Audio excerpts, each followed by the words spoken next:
बिस्मिल्लाहिर्रहमानिर्रहीम। अस्सलाम वालेकुम नाज़रीन, आप देख रहे हैं रियासत और अवाम। मेरा नाम राय साकिब है। नाज़रीन, कल से एक जो नोटिफिकेशन हुआ अपोजिशन लीडर का, उसके बाद हालातों वाक़यात कुछ इस तरह के चल रहे हैं पाकिस्तान के अंदर कि गालिबन हुकूमत और अपोजिशन के दरमियान जो गैप था वो कम होता दिखाई दे रहा है। इनको सीबीएम्स की नज़र से लोग देख रहे हैं कि कॉन्फिडेंस बिल्डिंग मैयर्स हैं कि हुकूमत और अपोजिशन इकट्ठे बैठकर मुल्की मामलात पर बात कर सके और जो गैप्स हैं उनको कम कर सके। बहरहाल 19 तारीख को ये बेहतर डिसाइड होगा कि महमूद खान अचकज़ई साहब की जो स्पीच है वो किस लाइन के ऊपर जाती है, क्या क्या स्पीच होती है, उस पर ज़रा ज़्यादा बेहतर हम बाद में तबसरा कर सकेंगे कि क्या वाकई में सीबीएम से या नवाज शरीफ साहब को कोई किरदार था। तो कि तहरीक इंसाफ तो इसके ऊपर कैटेगोरिकली कह चुकी है कि जनाब कोई किरदार नहीं था नवाज शरीफ साहब का, ये हक था उनका, जमहूरी हक था और उनको नोटिफाई किया गया महमूद खान अचकज़ई साहब को।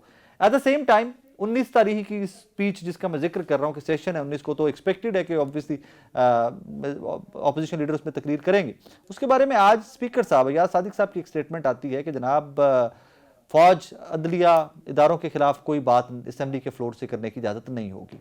अब होनी भी ऐसे ही चाहिए, लेकिन व्हाट हैपेंस ऑन 19th वो बड़ा एक इंटरेस्टिंग सा सिनेरियो होगा कि चीज़ें किस तरफ जाती हैं, आपको और मुझे ज़्यादा बेहतर उसमें पिक्चर मिलेगी। सेकेंडली, ये जो मुज़ाकरात की बात के बाज़गश्त चल रही है या इंगेजमेंट की कोई बाज़गश्त चल रही है, इसमें बानी पीटीआई की रिहाई, बाकी सियासी कैदियों की रिहाई, उसके ऊपर किस हद तक बात हो रही है, उसके ऊपर भी आज के शो में बात करेंगे। मेरे पहले मेहमान हैं मुस्लिम लीग नून के सीनियर साहब खेलदास साहब। खेलदास साहब, कैसे मिजाज हैं? जी बहुत शुक्रिया, मैं ठीक हूँ। आप कैसे हैं? अल्हम्दुलिल्लाह अल्हम्दुलिल्लाह। आई एम श्योर सर कि आज आप बहुत बिजी हैं। आज तो आपकी एक आई एम श्योर कि आप एक शादी की तकरीब से आपने वक्त निकाला हमारे लिए, आपकी मेहरबानी। सर ये फरमाइएगा कि ये कल से एक अच्छा इंप्रेशन आया गवर्नमेंट के लिए भी और अपोजिशन के लिए भी कि शायद कुछ दूरियां कम हो जाएं महमूद खान अचकज़ई साहब की तकर्री, लेकिन सर क्या इसमें वाकई नवाज शरीफ साहब का किरदार था? नवाज शरीफ साहब के कहने पर हुआ है नोटिफिकेशन? बहुत शुक्रिया। देखें, ये मैंने कल भी एक चैनल पे बात की थी। हुकूमत जो भी वजीर आजम शहबाज शरीफ साहब, हुकूमत हमारी जो है कोई फैसले बड़े करती है तो उसमें नवाज शरीफ साहब जो हमारे पार्टी के सरबराह भी हैं, कायद भी है, उनसे मुशावरत और उनकी इच्छा जरूर तमाम फैसलों में, बड़े जो फैसले सियासी होते हैं उसमें शामिल होती है। इसमें हमारे वजीर आजम के मुशीर जो सियासी उमूर है राना सनाउल्लाह साहब की महमूद खान अचकज़ई साहब से कई मुलाकातें भी हुई है। और उनका, क्योंकि महमूद खान अचकज़ई साहब हमारे पार्टी के सरबराह कायद नवाज शरीफ साहब के देरीना साथी है और मुश्किलात में जब हम थे तो तब भी हमारा साथ था और एक सपोर्ट थी एक दूसरे के साथ, और 2013 में भी हमारे हुकूमत के साथ उसका इत्तेहाद था। तो एक देरीना ताल्लुक नवाज शरीफ साहब के साथ उनका है। अगर इस वक्त वो ज़ाहिर है बानी पीटीआई के साथ हैं, उनके जो मंशा से, उनकी सपोर्ट से वो अपोजिशन लीडर बने हैं, तो वो ज़ाहिर है उसी तरह एक्ट करेंगे जो बानी पीटीआई उनको कहेंगे। और मैं आपको एक बात भी बताऊं, मुझे बड़ा उस पर दुख भी है। एक दफ़ा जो वज़ीर आज़म शहबाज शरीफ साहब के हवाले से महमूद खान अचकज़ई साहब ने असेंबली के फ्लोर पे भी बात की थी। कल भी वो कराची में हमारे साबिक गवर्नर जो पहले मुस्लिम लीग नून का हिस्सा थे, मोहम्मद जुबैर साथ खड़े थे, जो जिस किस्म की महमूद खान अचकज़ई साहब गुफ्तगू कर रहे थे, अब उसका नोटिफिकेशन भी हो गया है। मैं समझता हूँ अपोजिशन लीडर जो होता है उसको मोहतात अंदाज में बात करनी चाहिए। अगर वो बानी पीटीआई के नक्शे कदम पे और उसकी मंशा के मुताबिक चलेंगे और वजीर आजम से हाथ मिलाना पसंद नहीं करेंगे, उनके सर यहाँ पे जरा प्लीज थोड़ा सा ना मुझे समझाने की कोशिश कीजिएगा, प्लीज मुझे समझाइएगा, मेरे नाजरीन को और मुझे समझाइएगा। सर ये आइन और कानून की जीत हुई है या जाती ताल्लुकात की जीत हुई है कि नवाज शरीफ साहब से जाती ताल्लुक था तो उनका नोटिफिकेशन हो गया, या आइन कानून और जमहूरियत की जीत है? मुझे ये सादा सी लाइन समझा दें सर। देखें, ये फैसला जो है कस्टोडियन हाउस जो है सरदार अयाज जो स्पीकर है असेंबली के, उन्होंने इनके मुताबिक फैसला किया है। और उन्होंने एक वजूहत भी बताई थी। अगर 5 माह जो अपोजिशन लीडर अपॉइंटमेंट नहीं हो रही थी, नोटिफिकेशन नहीं हो रहा था, उनकी वजूहत भी बताई थी कि जो साबका अपोजिशन लीडर थे उमर अयूब, वो नाअहल हो चुके थे, फिर वो अदालत में चले गए। वो सब सर वो डी नोटिफाई ना होते तो अदालत में चलते रहते तो फिर वो मामला अलग से था ना, वो डी नोटिफाई ना होते तो, लेकिन वो डी नोटिफाई भी कर दिया गया, फिर आगे से अगले को नोटिफाई भी नहीं किया गया। वो एक अजीब सी बहस है, उसमें हम उस बहस में नहीं जा रहे। मैं सिर्फ सादा सा ये समझना चाह रहा हूं कि नवाज शरीफ साहब के कहने के ऊपर नोटिफिकेशन हुआ या ये आइन और कानून के मुताबिक नोटिफिकेशन हुआ कि जमहूरियत की बका के लिए जमहूरियत की फतह है? देखें, नवाज शरीफ साहब भी आइन की पासदारी चाहते हैं और आइन के जो सरबुलंदी के लिए उसकी जदोजहद है, और आइन के मुताबिक स्पीकर ने उसकी अपॉइंटमेंट की है। और उसके जो नाम तमाम अराकीन ने उसकी साइन से एक ही कैंडिडेट था। तो जरूर उसमें मैं कह रहा हूँ, जो फैसले होते हैं उसमें हमारे पार्टी के सरबराह नवाज शरीफ साहब का इनपुट होता है। नवाज शरीफ साहब कोई भी गैर का आइन, अगर नवाज शरीफ की मर्जी से हुआ है, कोई गैर आइनी काम नहीं हुआ है, आइनी काम हुआ है, तो आइन की सरबुलंदी करना और आइन पे चलना स्पीकर साहब का, पार्लियामेंट का, हम सब का फर्ज है, और उसके साथ अपॉइंटमेंट हुई है। मैं सिर्फ ये कह रहा हूं कि महमूद खान अचकजई अब पाकिस्तान के अपोजिशन लीडर है नेशनल असेंबली में, और वो क्या उसी तरह रिएक्ट करेंगे जिस तरह उनका बानी पीटीआई जिसके फैसले से ये बना है, वजीर आजम से हाथ मिलाना नहीं करेंगे, वजीर आजम से मिलने के लिए उसको इजाजत लेनी पड़ेगी, या वो शर्त रखेंगे सीएम के पीके की तरफ मुझे पहले बानी पीटीआई से मुलाकात कराओ तो फिर मैं अपना रोल जो आईनी है अदा करूंगा। ये आने वाले दिनों में कौम के सामने आएगा सब। सर, यही अगला मेरा सवाल था कि अब नवाज शरीफ साहब अपने दरीना दोस्त, दरीना साथी की इमरान खान साहब से जेल में मुलाकात करवा रहे हैं कि नहीं करवा रहे? देखें, पहले उनको बतौर अपोजिशन लीडर वजीर आजम से मिलना चाहिए, वजीर आजम हाउस में या पार्लियामेंट के फ्लोर पे। अपोजिशन लीडर और प्राइम मिनिस्टर, ये दोनों जो डेमोक्रेसी या पार्लियामेंट में दोनों का रोल है, वो मिलकर कई अपॉइंटमेंट है जिसमें जो खुसूसन जो जैसे इलेक्शन कमीशन का चेयरमैन हो, जब बाकी जो अपॉइंटमेंट होती है तो उसमें बड़ा अपोजिशन लीडर का और कायदे ऐवान का बड़ा एक रोल है, उसको आइन के मुताबिक सबको अदा करना होगा। तो ये कहीं नहीं लिखा कि एक मुजरिम से, एक सजायाफ्ता मुजरिम से जो ना इस वक्त कोई पार्टी का ओहदा रखते हैं, एक सजायाफ्ता मुजरिम है, उससे मिलना, मुलाकात कराना, ये आइन में नहीं लिखा हुआ है, ये कानून में नहीं लिखा हुआ है। ये जेल मैनुअल रूल्स में लिखा हुआ है सर। जी, जेल मैनुअल के रूल्स में लिखा हुआ है सर। जेल मैन्युअल में लिखा हुआ है, कोई भी इस मुजरिम जो है, कोई इस तरह की गुफ्तगू जो बानी पीटीआई ने मुल्क के खिलाफ, इदारों के खिलाफ, इदारों के सरबराहों के खिलाफ, जो उनकी बहनों के थ्रू प्रेस में आता रहा है, आर्टिकल लिखते रहे, जो फरमाए, या उनके अपने किसी दुनिया में मुझे बता दे ऐसा मुजरिम जिसके जो सोशल मीडिया अकाउंट्स चलते रहे हो और वो पैगाम भी आते रहे हो, ये तो ये मुझे बताए कि ये होता है। तो सर, आप हुकूमत में हैं, बोले इंफॉर्मेशन मिनिस्ट्री को, पीटीए को बोले एंगेज करें, इंटरनेशनल फोरम्स हैं, ट्विटर, एक्स वगैरह को एंगेज करें। अगर आपको लगता है कि वो गलत कर रहे हैं तो वहां पर कंप्लेंट कीजिए ना सर। जी, उसके लिए देखें, वो आलमी कवानीन है, पीटीए यहाँ पे जो फोरम है वो सोशल मीडिया के, उस पे जरूर हम कानून साजी इस तरह की कर रहे हैं अपने मुल्क में, ताकि वो पाकिस्तान के खिलाफ अगर कोई इस तरह इस्तेमाल होता है उनके लिए इकदाम किए हैं। हुकूमत उस पर संजीदा काम कर रही है जरूर। नई कानून साजी कर रहे हैं सर? नहीं, इस हवाले से जो कोई सोशल मीडिया फोरम है, जो यहाँ से ऑपरेट नहीं होता है, दुनिया बाहर से जो सोशल मीडिया फोरम है, उनको हम कैसे अपना जो हमारे खिलाफ मवाद आता है उसको कैसे रोका जाए, उसके लिए हमारी जो कानूनी टीम है उसको हम देख रहे हैं। सर, आप हुकूमत में होते अपने खिलाफ खबर भी नहीं सुन सकते, अपने खिलाफ किसी की राय भी नहीं सुन सकते, आप कानून बना रहे हैं उसके लिए? देखें, हर चीज का एक कानून है कि आप मुल्क के इदारों के खिलाफ कोई साजिश करते हैं या इदारों के खिलाफ कोई बात करते हैं, इल्जाम लगाते हैं, ये तो दुनिया का कोई कानून इजाजत नहीं देता है। मैं तो आपकी बात कर रहा हूँ, हुकूमत की बात कर रहा हूँ सर।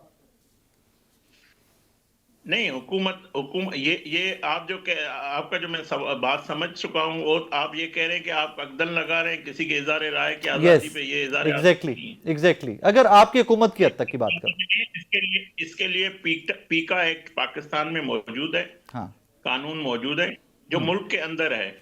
मगर जो चीजें बानी पीटीआई करता रहा है, जो एक्स को इस्तेमाल करता है या और फोरम्स को इस्तेमाल करते हैं, के लिए मैं बात कर रहा हूँ कि ये ओके। मुझे बताएं कि ये मोहब्बत नहीं है जो कुछ बानी पीटीआई की आखिरी उसके बहन को हमने एक अंडरस्टैंडिंग के तहत उज़मा बीबी को मुलाकात करवाई थी हम्म। और ये तय हुआ था कि आप अलीमा की तरह आके बाहर गुफ्तगू इस किस्म की नहीं करेंगी हम्म।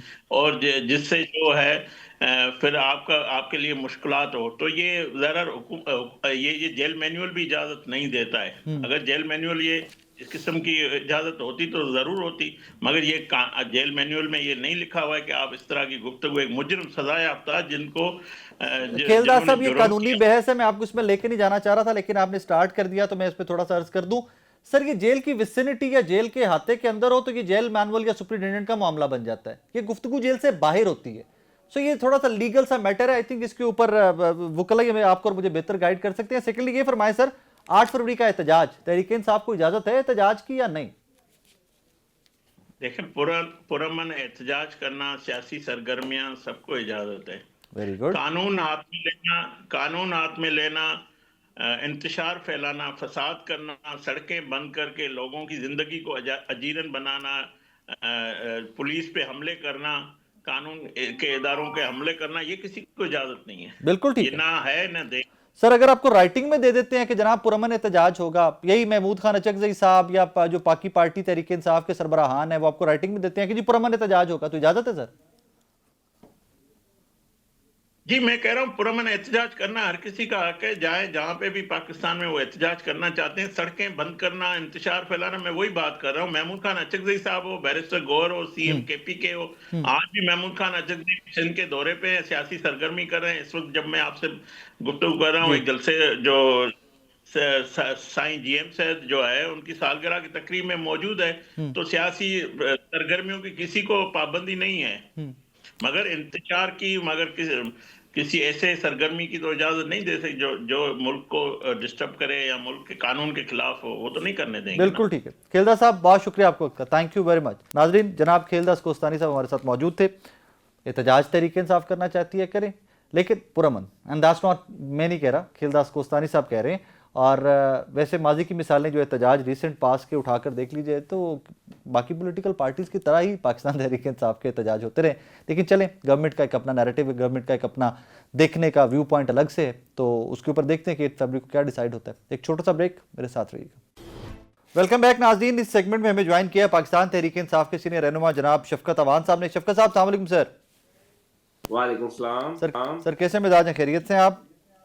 जी अल्लाह करम। सर फाइनली 5 महीने के बाद महमूद खान अचकजई साहब का नोटिफिकेशन तो हो गया अपोजिशन लीडर का। क्या पार्लियामान के अंदर ही अब पाकिस्तान तहरीक इंसाफ अपनी सियासत में भरपूर किरदार अदा करेगी एज अपोजिशन, या अभी भी सड़कों के ऊपर प्रोटेस्ट और जो आपका एक चला आ रहा है पैटर्न उसी के ऊपर कंटिन्यू रहेगा? देखें, हम मुज़ाकरात बिल्कुल चाहते हैं बराबरी की सतह पर, और जिस दिन तरीके तहफ़्फ़ुज़ आईन पाकिस्तान ने जिस दिन का गवर्नमेंट को ये कहा है कि जी आए इस एजेंडे पर बात करें, पाकिस्तान तहरीक इंसाफ तो चाह रही है कि कोई गवर्नमेंट भी स्टेप फॉरवर्ड हो, लेकिन गवर्नमेंट रवैया क्या है कि हमारे लीडर को पिछले 1.5 माह से कैद तन्हाई में रखा हुआ है, जिसका ना तो कोई कानून इजाजत देता है, ना आइन इजाजत देता है, और ना ही गवर्नमेंट ने अभी तक कोई कमेटी बनाई है कि कोई सीरियसनेस शो कर दें कि जी वो आके हमसे बात करें। तो मेरा नहीं ख्याल कि गवर्नमेंट की तरफ से कोई मुज़ाकरात के लिए पॉजिटिव जेस्चर पाकिस्तान तहरीक को मिल रहा है।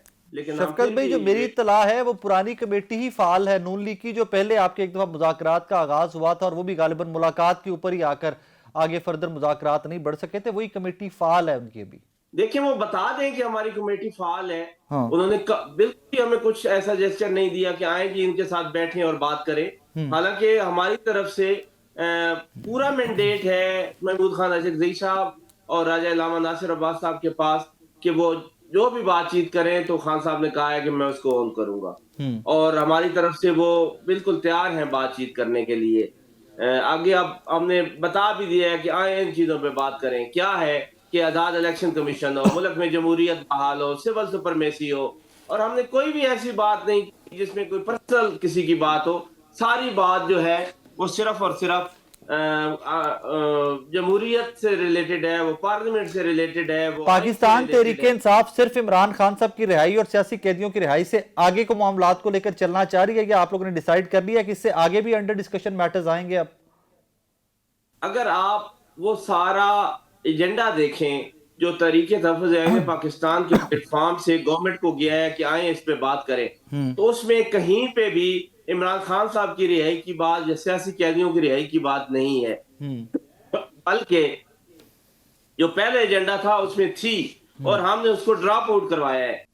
पाकिस्तान तहरीक इंसाफ जी जी इमरान खान की और सियासी कैदियों की रिहाई चाहती है, लेकिन जी हम कभी भी नहीं चाहते कि कोई ये कहे कि हमने कोई एनआरओ लिया है या हमने कोई डील ली है या कोई ढील ली है। इसलिए गवर्नमेंट से मुज़ाकरात की जो हमारी उनकी पेशकश है, उसके जवाब में हमने जो रिस्पॉन्ड किया है उसमें इन चीजों का कतन जिक्र नहीं है। बिल्कुल ठीक हो गया। ये 8 फरवरी का एहतजाज गवर्नमेंट की जानिब से बार बार राना सनाउल्लाह साहब टॉक शोज में बात कर रहे हैं कि 8 फरवरी का एहतजाज पुरअमन तो चले ठीक है, हर बंदे का हक है, लेकिन अगर कुछ भी ऊपर नीचे हुआ तो फिर 26 नवंबर वाली सूरत हाल होगी, फिर FIR भी होंगी, गिरफ्तारियां भी होंगी। आप लोगों का क्या प्लान है 8 फरवरी का? 8 फरवरी का हमारा बड़ा सादा सा प्लान है कि पहिया जैम होगा और शटर डाउन होगा और हम पुरअमन तरीके से एहतजाज करेंगे। इसमें गवर्नमेंट जो है उसको पता नहीं क्यों नजर आता है, हालांकि पाकिस्तान तहरीक इंसाफ ने कभी भी पुरतशद्दुद एहतजाज नहीं किया और जब भी कुछ हम पे ठोंसा गया है तो वो बिल्कुल ही गलत चीजें हमारे साथ मंसूब की गई हैं। पाकिस्तान तहरीक इंसाफ पुरअमन एहतजाज की हामी है और हमेशा पुरअमन एहतजाज ही करती है। शफकत भी कल से एक स्टेटमेंट ने बड़ा कॉन्ट्रोवर्सी दिया अचकज़ई साहब के नोटिफिकेशन को कि जनाब उसमें नवाज शरीफ साहब ने अपना किरदार अदा किया है, नॉमिनी आपकी जमात की इमरान खान साहब की नॉमिनी, वोट आपके, सिग्नेचर आप करके दे रहे हैं और नवाज शरीफ साहब के कहने के ऊपर वो अपोजिशन लीडर का नोटिफिकेशन हो रहा है। How do you see that? पता नहीं ये अचानक से नवाज शरीफ साहब इस मंजरनामे में कहां से आ गए। मैं तो उनको ढूंढ रहा था पिछले 2.5 साल में कि वो कहीं हैं भी सही। नहीं तो नहीं, वो तरमीम में वोट डालने आते रहे ना, वो तरमीम में इस्लामाबाद आए थे, वोट डाला था। हाँ, तरमीम में वोट डालने इसलिए उनका वोट डलवाया गया था, हालांकि जरूरत भी नहीं थी कि कल ये न कहें कि मैं तो अपने उसी मौके पे वोट को इधर दो वाले पे खड़ा हूँ। वो तो इसलिए उनको वोट डलवाया गया बगैर जरूरत के। और बाकी रह गई उनकी बात तो नवाज शरीफ साहब की मुझे तो नहीं पता कि हमने तो किसी से रिक्वेस्ट नहीं की। स्पीकर को एक एप्लीकेशन दी है और उन्होंने कहा है कि जमहूरी हक है हमारा और मुंतखब किया जाए। ये कोई मैं सुन रहा हूँ बातें कि जी वो कामरान मुर्तजा साहब का क्लेम ये नहीं है कि PTI ने नवाज शरीफ साहब से कहा है, वो अपनी खबर या जो उनका स्टांस है वो कहते हैं कि अचकज़ई साहब का बड़ा अच्छा ताल्लुक है नवाज शरीफ साहब के साथ, तो उस राबते की वजह से नोटिफिकेशन हुआ। मैं बिल्कुल नहीं मानता इस बात को कि अचकज़ई साहब ने उनसे कोई बात की है। उन्होंने कतन कोई किसी से राब्ता नहीं किया, बल्कि हम ही जाते रहे हैं। वो तो स्पीकर से अमर भी नहीं गए। हमने 1-2 दफा कहा है कि आप हमारे साथ चलें, तो उन्होंने कहा मैं नहीं जाऊंगा। 19 जनवरी को खिताब है, एक्सपेक्टेड है कि सेशन है, तो ऑब्वियसली अपोजिशन लीडर का भी खिताब होगा। आज स्पीकर साहब ने कहा है जी फौज मुखालिफ, अदलिया मुखालिफ, कोई स्पीच कोई बयान असेंबली से नहीं जाएगा, इजाजत नहीं है। देखिए, आप लीडर ऑफ अपोजिशन की जो स्पीच है उस पर पाबंदी तो नहीं लगा सकते कि उन्होंने क्या स्पीच करनी है। और बाकी रह गई ऑन एयर जाने की, तो वो तो हम जब भी बात करते हैं तो हमारी ऑन एयर नहीं जाती, वो उसको बिल्कुल वो सिर्फ आपकी नहीं, वो अपोजिशन की। पाकिस्तान में की बदकिस्मती की बात है कि अक्सर पाकिस्तान की स्पीचेस, अपोजिशन की जो स्पीचेस होती हैं असेंबली की, वो सेंसर कर दी जाती हैं। ये आप ही की बात नहीं, काफी सारे माजी में भी इस तरह के इंसिडेंट हुए हैं। शफकत साहब, thank you very much for time, बहुत शुक्रिया आपके वक्त का। आप शफकत अवान साहब, पाकिस्तान तहरीक इंसाफ के सीनियर रहनुमा। अच्छा, मेरे लिए ये अलार्मिंग था थोड़ा जो शफकत भाई ने बात की है कि मुज़ाकरात जो भी, जिसका एक बार फिर से मामला कोई लग रहा है कि पेशरफ्त है, जिसमें कोई CBMs वगैरह तय किए जा रहे हैं, कॉन्फिडेंस बिल्डिंग मेजर्स के ऊपर काम किया जा रहा है। लोग अभी दुरानी साहब ने भी आज के शो में हमारे फरमाया कि ये जो नोटिफिकेशन हुआ है गालिबन ये भी उसी की एक कड़ी है। इमरान खान साहब सियासी कैदियों की रिहाई पे बात ही नहीं होगी मुज़ाकरात में, पाकिस्तान तहरीक इंसाफ तो बिल्कुल पीछे हट गई। मतलब आई डोंट नो। एक छोटा सा ब्रेक, मेरे साथ रहिए। नारिन, इस सेगमेंट में ज़रा बात करते हैं, मुफाहमत होगी नहीं होगी, पसे पर्दा क्या चल रहा है पाकिस्तान की सियासत के अंदर। हमें ज्वाइन किया है जनाब मोहम्मद अली दुरानी साहब ने, अक्सर हमारे शो को रौनक बख्शते हैं, उनकी मेहरबानी के वक्त निकालते हैं। दुरानी साहब, अस्सलाम वालेकुम सर। वालेकुम अस्सलाम। सर कल अचकजई साहब का नोटिफिकेशन तो हो गया, बड़ी अच्छी बात है, चीजें आगे चल रही हैं, लेकिन कल से एक नई बहस छिड़ गई कि नवाज शरीफ साहब ने नोटिफिकेशन करवाया है। सर उम्मीदवार पाकिस्तान तहरीक इंसाफ के एमएनए साइन कर रहे हैं 76-77 और नवाज शरीफ साहब के कहने पे नोटिफिकेशन हो रहा है। सर बिस्मिल्लाहिर्रहमानिर्रहीम। देखिए, ये बात तो मैंने 10 दिन पहले आपसे बताई थी और बार बार बताता रहा हूँ कि एक तो मैंने बताया था कि महमूद खान अचकजई साहब का ही नोटिफिकेशन होगा, और दूसरा इस नोटिफिकेशन में जो की रोल है वो मियां नवाज शरीफ साहब का है। उन्होंने इसमें बड़ा एक बुनियादी किरदार अदा किया है। उनका एक पुराना ताल्लुक भी है महमूद खान साहब से जी, और मैं समझता हूँ कि ये एक किस्म की बड़ी डीप रूटेड सीबीएम भी है, confidence building Mayar between government and opposition. और इमरान खान साहब ने ऐसे बंदे को नॉमिनेट किया जो उनकी पार्टी का नहीं था लेकिन उनकी कोalition का था जी, जो कि पहले मियां साहब के साथ रह भी चुके हुए हैं, जरदारी साहब के साथ भी रह चुके हुए हैं, और इन दोनों हजरात से उनके बड़े मतलब करीबी मरासिम और ताल्लुकात हैं और बेनिफिशरी भी रहे हुए हैं, मतलब हुकूमतों के अंदर उनकी शिरकत जो है। तो अब वो उनको नॉमिनेट किया इमरान खान साहब ने और मियां साहब ने उनकी प्लेसमेंट को इंश्योर किया। ओके तो ये सर, इसको सॉरी, आप एक लेकिन ये सीबीएम गवर्नमेंट और ऑपोजिशन के बनने हैं या ऑपोजिशन के और कहीं और सीबीएम डेवलप होने की जरूरत है? देखिए, ये तो असल मैं तो हमेशा से यही कहता रहा हूँ और आज भी यही कहूंगा कि कॉन्फिडेंस बिल्डिंग मायर इस वक्त भी और हर वक्त भी जो होनी है वो हुकूमत और अपोजिशन के दरमियान। खान साहब भी कहते थे जी मैं हुकूमत से बात नहीं करूंगा, मैं एस्टेब्लिशमेंट से करूंगा। मैं हमेशा यही कहता था कि भाई बात होगी तो हुकूमत से होगी, रास्ता निकलेगा तो हुकूमत से निकलेगा, और यही होना चाहिए। और जब तक ये नहीं होगा उस वक्त तक कुछ भी नहीं होगा, क्योंकि सियासतदान ही। राना सनाउल्लाह साहब ने भी वही मारी एक छोटी, मतलब जिसे कहते हैं एक अजीब सी बात की कि जी 5 लोग बैठ जाएं।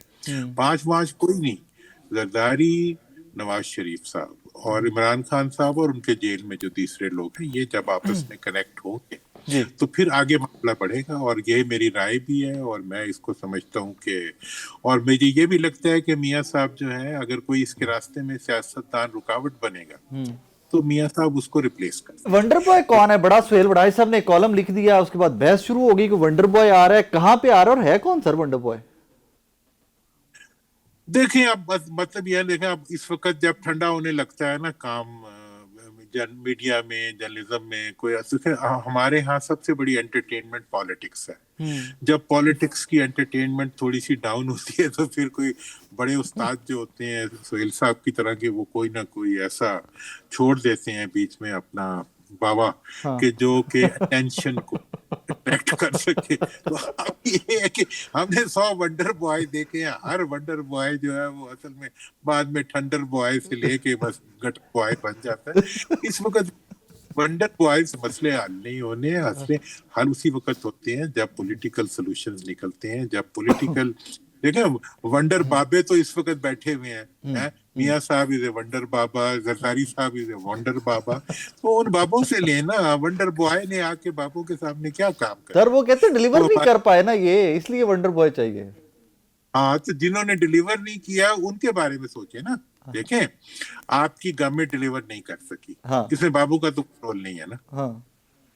तो मैंने तो इसलिए आज कहा भी है कि मतलब ये भी कोई सीबीएम हो सकती है कि गवर्नमेंट जो है अपने अंदर से किसी ऐसे बंदे को आगे लाए जो दूसरी पार्टी के लिए भी काबिल कबूल हो, पीटीआई के लिए भी काबिल कबूल हो। अगर पीटीआई ऐसा बंदा दे सकती है अपोजिशन लीडर के लिए जो हुकूमत के बंदों को काबिल कबूल हो, तो हुकूमत भी कोई ऐसा अपना कैंडिडेट दे सकती है मेन स्लॉट के लिए जो पीटीआई के लिए काबिल कबूल हो। सर ये तो दुरानी साहब आपको भी पता है, मुझे भी पता है, पीएमएलएन की एक्सेप्टेंस का प्रॉब्लम ही नहीं है, हुकूमत की एक्सेप्टेंस का या वो तो प्रॉब्लम ही नहीं है। लेकिन चलें, मैं उस बहस में नहीं जाता। देखिए सर, मुझे आप, आई एम श्योर कि मेरे से बहुत ज्यादा वेल रेड है माशाल्लाह।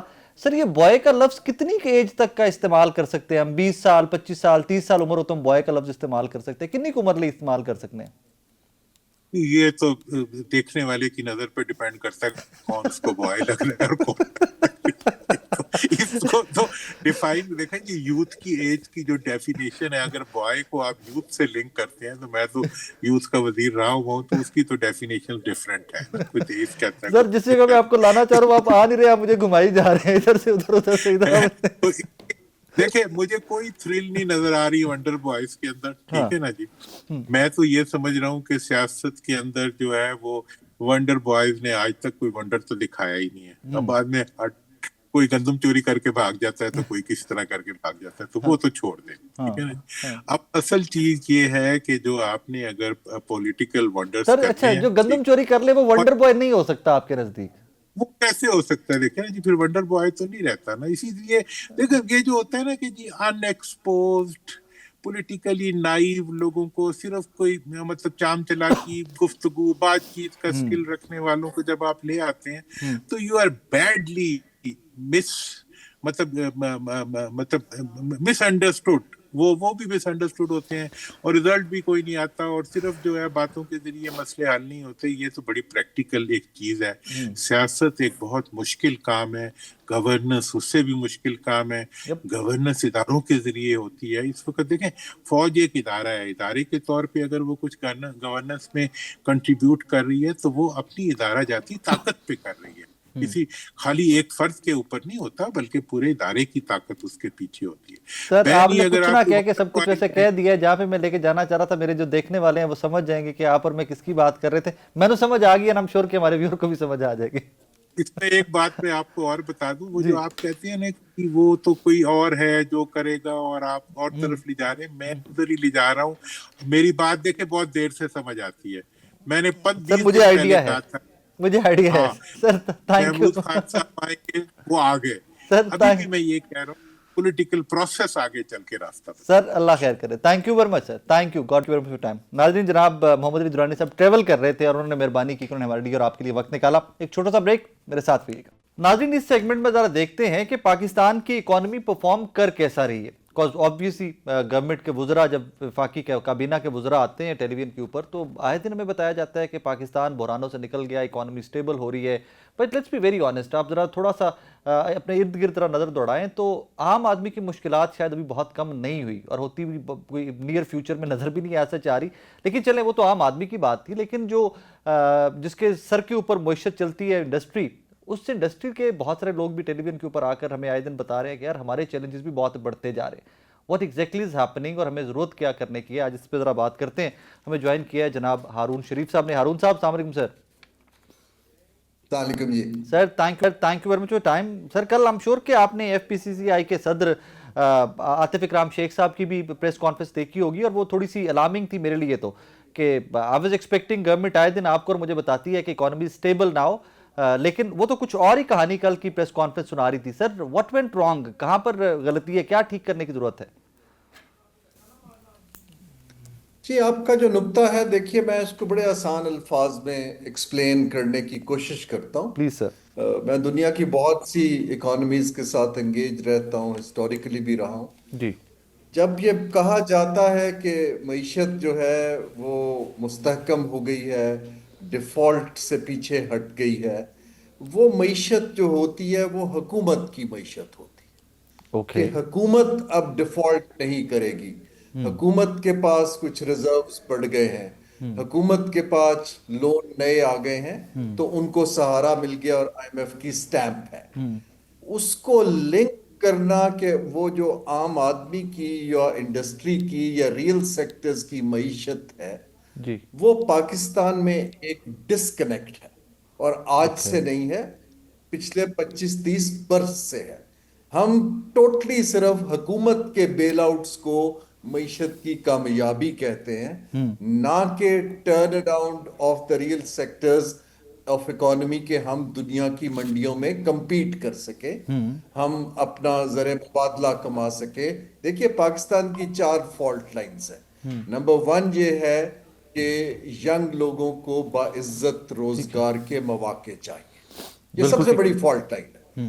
नंबर 2 ये है कि हम आबादी बढ़ रही है, चीजें कम बनती हैं, हम एक नेट इंपोर्टर हैं। जब हम इंपोर्ट करते हैं ज्यादा और बाहर कम बेचते हैं तो हमारे पास गैप बढ़ जाता है और हम हर 5 साल के बाद IMF के पास जाते हैं। ठीक है।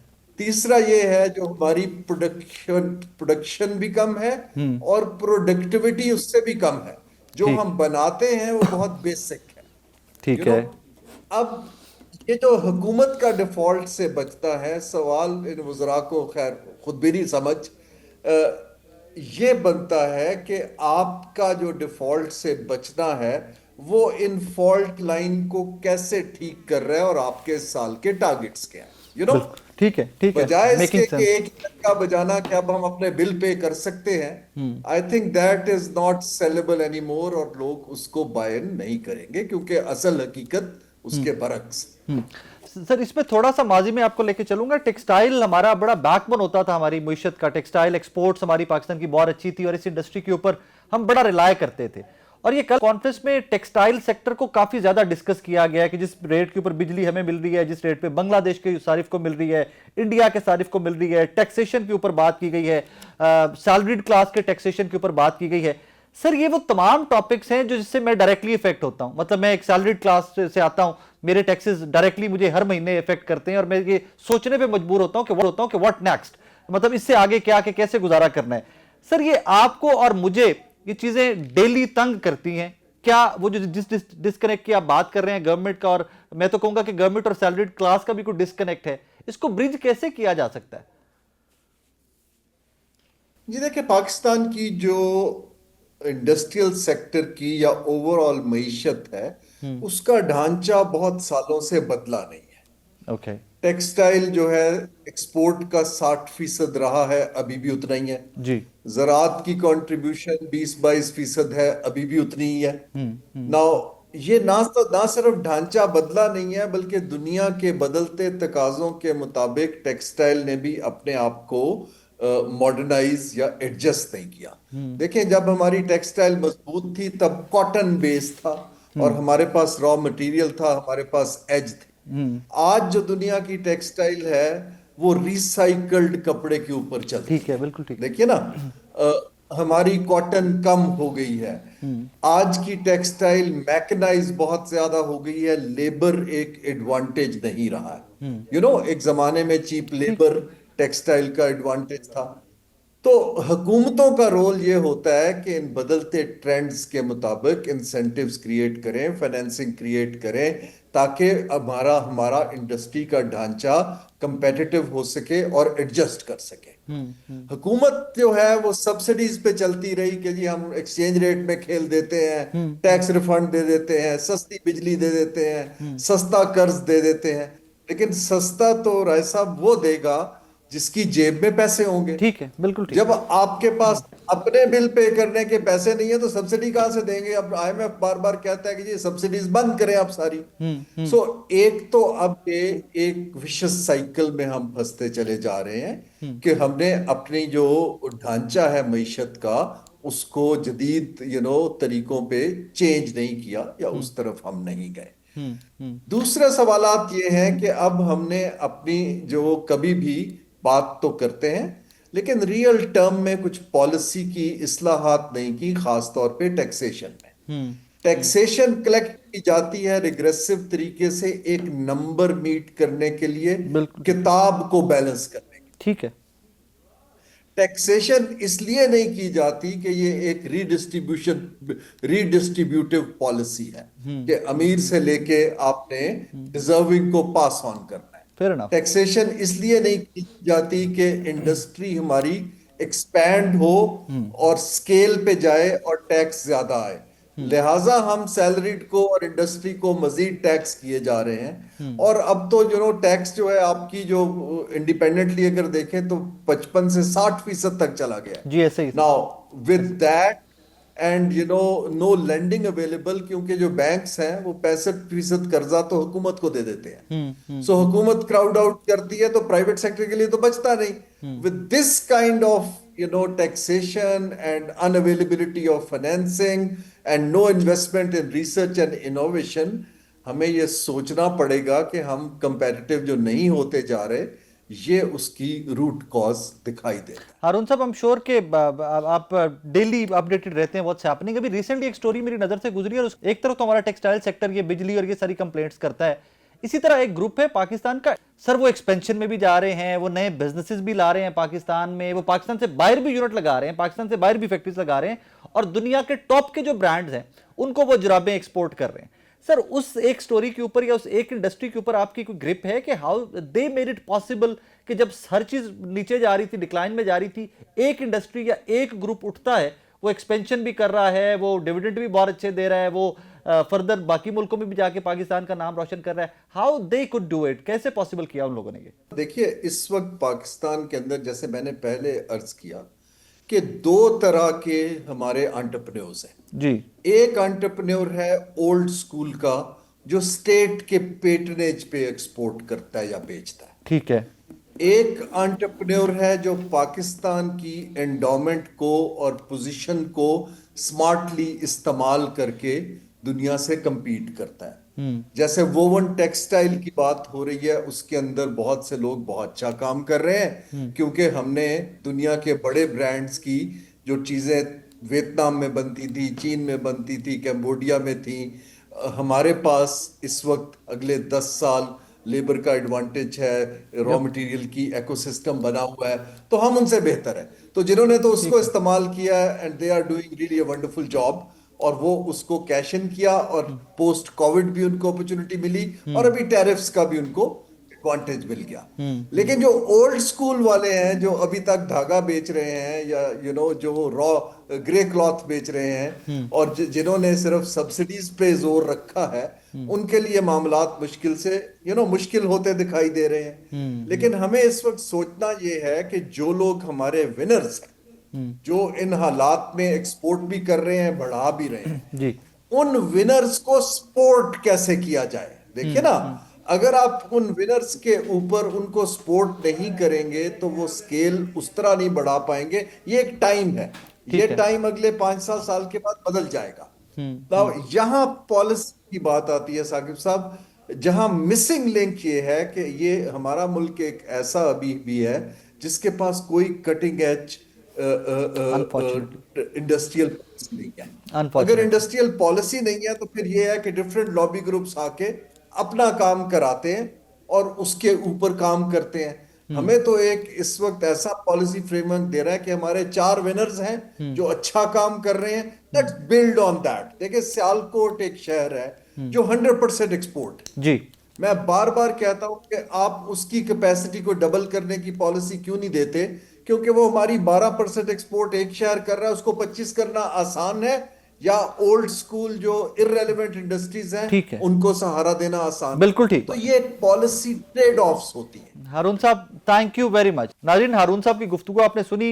Yes, challenges are there. Government आए दिन आपको और मुझे बताती है, जिस तरह मैंने इब्तदाई में भी आपकी खिदमत में गोशगुजार किया, प्रॉब्लम्स हैं, और प्रॉब्लम्स आपके और मेरे आम पाकिस्तानी के हैं। कल भी जब ये FPCCI के ओहदेदारान गुफ्तगू कर रहे थे, प्रेस कॉन्फ्रेंस कर रहे थे, तो मुझे बड़ा अच्छा लगा कि उन्होंने सैलरीड क्लास की भी बात की, सिर्फ अपनी इंडस्ट्री या वो अरबों खरबों की बात नहीं की, हम हज़ारों लाखों वालों की भी बात की कि यार टैक्स बहुत ज़्यादा है, टैक्सेशन बहुत ज़्यादा है, तो उसके ऊपर भी बात की जानी चाहिए। I hope and I pray in days to come कुछ चीज़ें बेहतर हो। रीज़न के जब तक आप तक और मुझ तक कोई रिलीफ नहीं पहुंचता, हम कैसे मानने कि यार इकॉनमी स्टेबल होगी, हम कैसे बोलें कि जी मुल्क बहुत अच्छा परफॉर्म कर रहा है, गवर्नमेंट बहुत अच्छी परफॉर्म कर रही है। सो उम्मीद ज़रूर रखनी चाहिए कि चीज़ें इंशाल्लाह वक्त के साथ बेहतर होंगी। अपना ख्याल रखिएगा, दुआ में याद रखिएगा। अल्लाह हाफ़िज़।